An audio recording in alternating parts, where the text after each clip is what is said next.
দুহাত, দুহাত, কোথায় গেছো তুমি?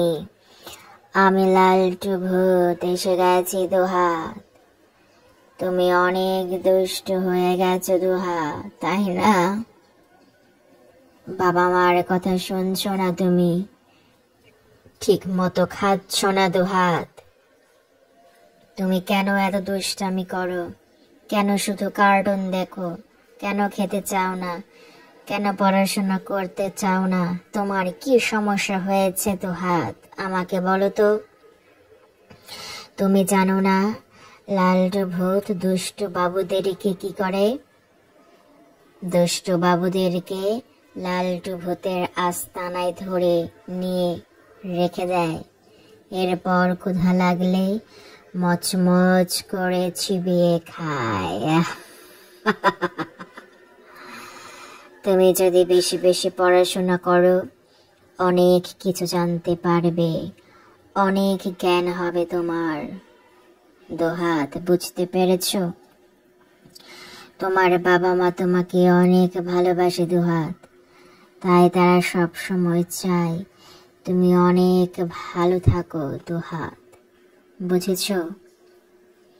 তাই তারা তোমাকে স্কুলে ভর্তি করিয়ে দিয়েছে, যাতে তুমি পড়াশোনা শিখে মানুষের মতো মানুষ হতে পারো দুহাত। শেষবারের মতো বলছি দুহাত, ভালো থাকো তুমি, অনেক দূর এগিয়ে যাও দুহাত, বুঝতে পেরেছো? মনে রাখবে, পৃথিবীতে বাবা মা হচ্ছে সন্তানদের জন্য সবচেয়ে আপনজন দুহাত। তোমার বাবা মা তোমার ভালো চায়, তাই তারা তোমাকে সব সময় ভালো কথা বলে দুহাত, কিন্তু তুমি সেটা শুনতে চাও না, তাই না? এখনো সময় আছে দুহাত, ভালো হয়ে যাও, বেশি বেশি পড়াশোনা করো।